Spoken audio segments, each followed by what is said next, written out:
नमस्कार साहित्य प्रेमियों। आज हम लेकर आए हैं मुंशी प्रेमचंद जी की लिखी कहानी बॉडम। मुझे देवीपुर गए 5 दिन हो चुके थे, पर ऐसा एक दिन भी ना होगा कि बॉडम की चर्चा ना हुई हो। मेरे पास सुबह से शाम तक गांव के लोग बैठे रहते थे। मुझे अपनी बहुज्ञता को प्रदर्शित करने का ना कभी ऐसा अवसर ही मिला था और ना प्रलोभन ही। मैं बैठा बैठा इधर उधर की गप्पें उड़ाया करता। बड़े लाट ने गांधी बाबा से यह कहा और गांधी बाबा ने यह जवाब दिया। अभी आप लोग क्या देखते हैं, आगे देखिएगा क्या क्या गुल खिलते हैं। पूरे 50,000 जवान जेल जाने को तैयार बैठे हुए हैं। गांधी जी ने आज्ञा दी है कि हिंदुओं में छूत छात का भेद न रहे, नहीं तो देश को और भी अदिन देखने पड़ेंगे। अस्तु। लोग मेरी बातों को तन्मय होकर सुनते। उनके मुख फूल की तरह खिल जाते। आत्माभिमान की आभा मुख पर दिखाई देती। कद कंठ से कहते, अब तो महात्मा जी ही का भरोसा है। ना हुआ बॉडम, नहीं आपका गला न छोड़ता, आपको खाना पीना कठिन हो जाता। कोई उससे ऐसी बातें किया करे तो रात की रात बैठा रहे। मैंने एक दिन पूछा, आखिर यह बॉडम है कौन?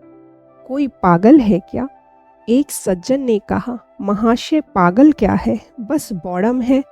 घर में लाखों की संपत्ति है। शक्कर की एक मिल सिवान में है, 2 कारखाने छपरे में हैं, 3-3, 4-4 100 के तलब वाले आदमी नौकर हैं। पर इसे देखिए, फटे हाल घूमा करता है। घर वालों ने सिवान भेज दिया था कि जा कर वहाँ निगरानी करे। 2 ही महीने में मैनेजर से लड़ बैठा। उसने यहाँ लिखा, मेरा इस्तीफा लीजिए। आपका लड़का मजदूरों को सिर चढ़ाए रहता है, वे मन से काम नहीं करते। आखिर घर वालों ने बुला लिया। नौकर चाकर लुटते खाते हैं, उसकी तो जरा भी चिंता नहीं। पर जो सामने आम का बाग है, उसकी रात दिन रखवाली किया करता है। क्या मजाल कि कोई एक पत्थर भी फेंक सके। एक मियाँ जी बोले, बाबूजी, घर में तरह तरह के खाने पकते हैं, मगर इसकी तकदीर में वही रोटी और दाल लिखी है और कुछ नहीं। बाप अच्छे अच्छे कपड़े खरीदते हैं, लेकिन वह उनकी तरफ निगाह भी नहीं उठाता। बस वही मोटा कुर्ता, गाड़े की तहमत बांधे मारा मारा फिरता है। आपसे उसकी सिफत कहाँ तक कहें, बस पूरा बॉडम है। ये बातें सुनकर भी इस विचित्र व्यक्ति से मिलने की उत्कंठा हुई। सहसा एक आदमी ने कहा, वह देखिए बॉडम आ रहा है। मैंने कौतूहल से उसकी ओर देखा। एक 20-21 का हिस्ट पुस्ट युवक था। नंगे सिर, एक गाढ़े का कुर्ता पहने, गाढ़े का ढीला पजामा पहने चला आता था। पैरों में जूते थे। पहले मेरी ही ओर आया। मैंने कहा, आइए बैठिए।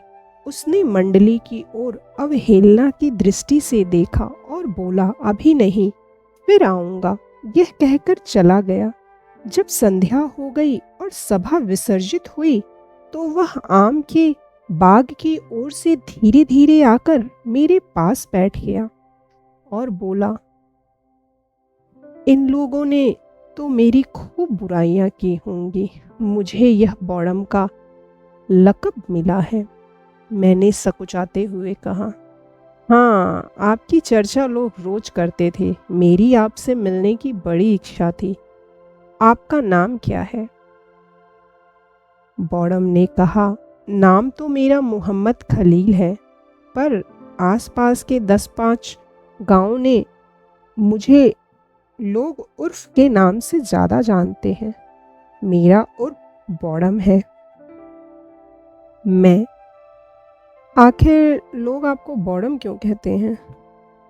खलील, उनकी खुशी और क्या कहूँ, मैं ज़ मैं ज़िंदगी को कुछ और समझता हूँ, पर मुझे इजाज़त नहीं कि पाँचों वक़्त की नमाज़ पढ़ सकूँ।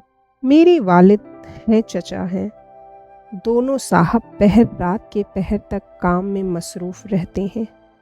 रात दिन हिसाब-किताब, नफ़ा-नुकसान, मंदी-तेज़ी के सिवाय और कोई ज़िक्र ही नहीं होता। गोया खुदा के बंदे ना हुए, इस दौलत के बंदे हुए। चचा साहब हैं, वह पहर रात तक सीरे के पीपों के पास खड़े होकर उन्हें गाड़ी पर लदवाते हैं।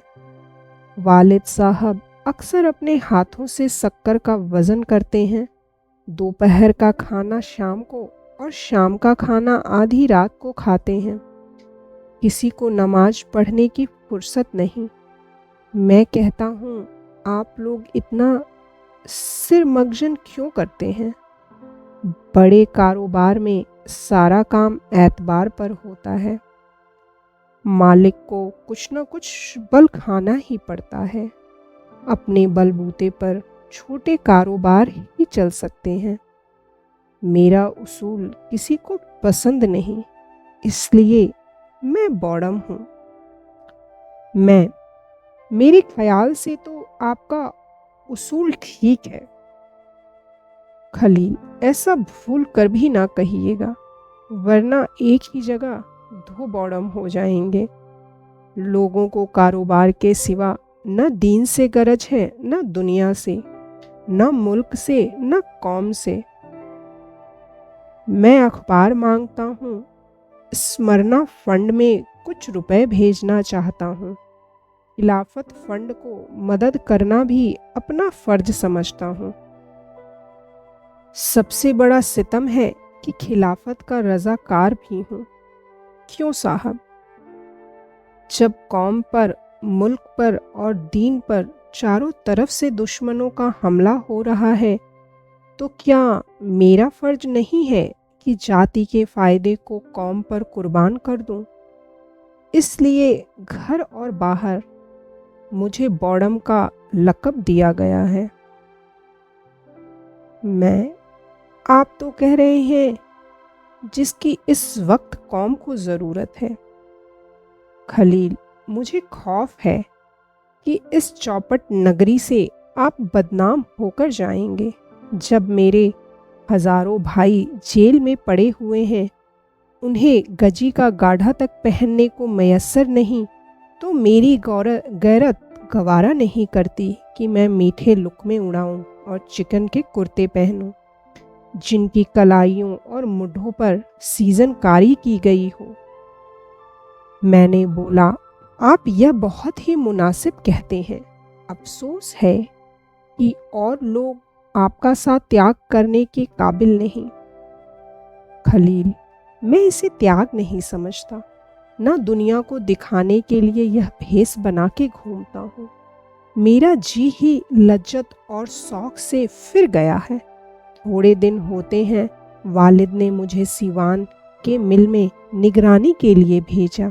मैंने वहाँ जाकर देखा तो इंजीनियर साहब के खानसामे बैरे, मेहतर, धोबी, माली, चौकीदार सभी मजदूरों की जेल में लिखे हुए थे। काम साहब का करते थे, मजदूरी कारखाने से पाते थे। साहब बहादुर खुद तो बेउसूल हैं, पर मजदूरों पर इतनी सख्ती थी कि अगर 5 मिनट की देर हो जाए तो उनकी आधे दिन की मजदूरी कट जाती थी। मैंने साहब की मिजाज पुरसी करनी चाहिए, मजदूरों के साथ रियायत करनी शुरू की। फिर क्या था, साहब बिगड़ गए, इस्तीफ़े की धमकी दी। घर वालों को उनके सब हालात मालूम हैं। पल्ले दर्जे का हरामखोर आदमी है, लेकिन उसकी धमकी पाते ही सबके होश उड़ गए। मैं तार से वापस बुला लिया गया और घर पर मेरी खूब लेदे हुई। पहले बॉडम होने में कुछ कोर कसर थी, वह पूरी हो गई।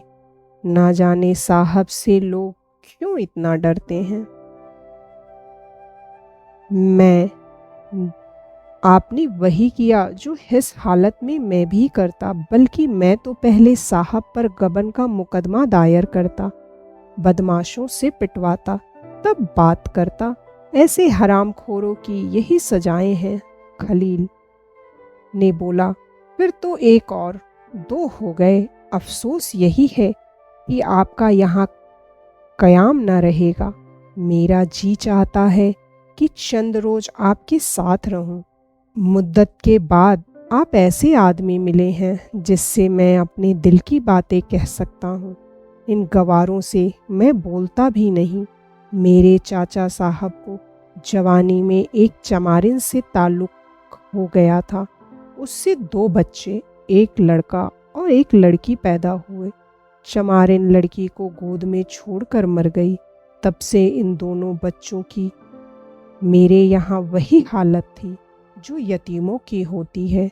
कोई बात ना पूछता था, उनको खाने पहनने को भी ना मिलता। बेचारे नौकरों के साथ खाते और बाहर झोपड़े में पड़े रहते थे। जनाब, मुझसे यह ना देखा गया। मैंने उन्हें अपने दस्तरखान पर खिलाया और अब भी खिलाता हूँ। घर में कोहराम मच गया। जिसे देखिए मुझ पर त्योरियां बदल रहा है, मगर मैंने परवाह न की। आखिर है वह भी तो हमारा ही खून, इसलिए मैं बॉडम कहलाता हूँ। मैं, जो लोग आपको बॉडम कहते हैं वे खुद बॉडम हैं।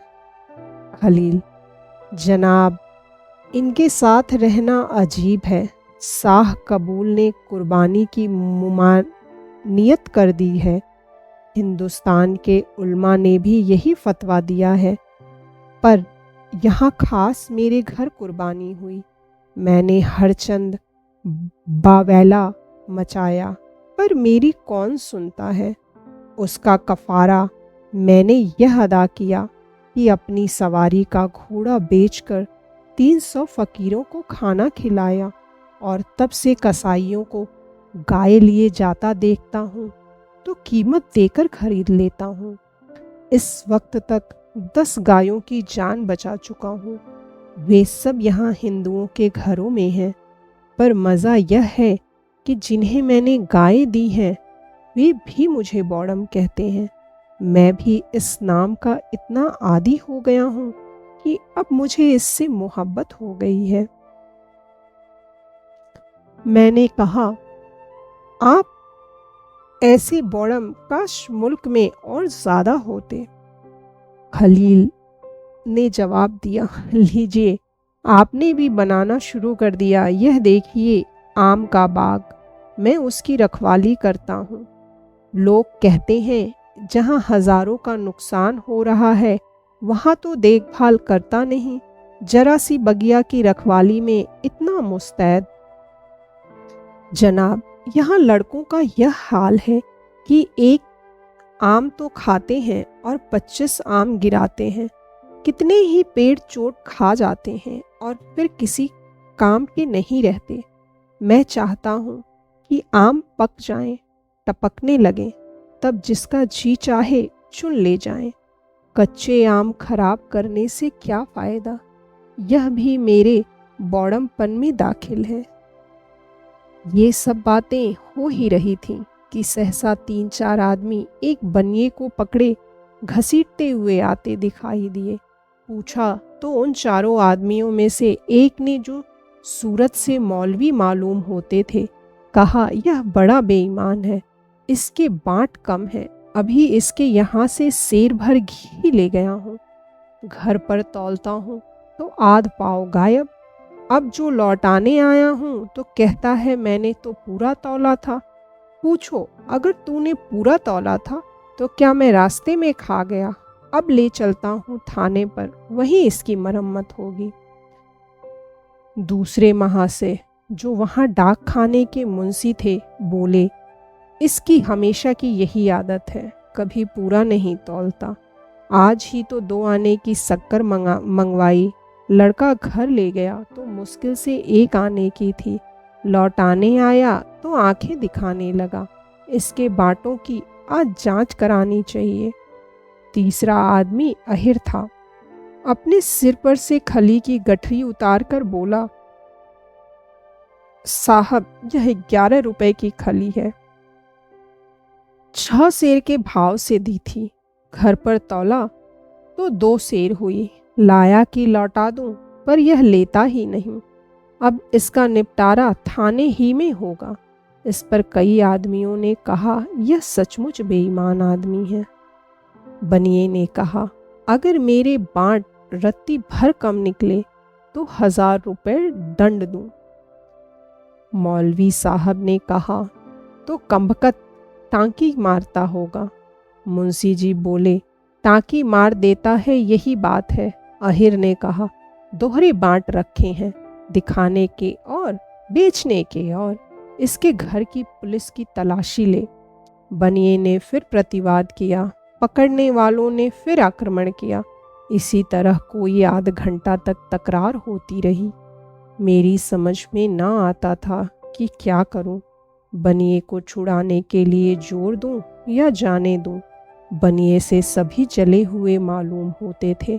खलील को देखा तो गायब, ना जाने कब उठकर चला गया। बनिया किसी तरह ना दबता था, यहाँ तक कि थाने जाने से भी ना डरता था। ये लोग थाने जाना ही चाहते थे कि बौड़म सामने आता दिखाई दिया। उसके एक हाथ में एक टोकरा था, दूसरे हाथ में एक कटोरा और पीछे एक 7-8 बरस का लड़का। उसने आते ही मौलवी साहब से कहा, यह कटोरा आप ही का है काजी जी। मौलवी चौंक कर, हाँ है तो फिर तुम मेरे घर से इसे क्यों लाए? बौड़म, इसलिए कि कटोरे में वही आध पाव घी है जिसके विषय में आप कहते हैं कि बनिए ने कम तौला। घी वही है, वजन वही है। बेईमानी गरीब बनिए की नहीं है, बल्कि काजी हाजी मौलवी जहूर अहमद की। मौलवी, तुम अपना बौड़मपना यहाँ ना दिखाना, नहीं तो मैं किसी से डरने वाला नहीं हूँ। तुम लखपति होगे तो अपने घर के होगे। तुम्हें क्या मजाल था मेरे घर में जाने का? बौड़म ने कहा, वही जो आपको बनिए को थाने में ले जाने का है। अब यह घी भी थाने जाएगा।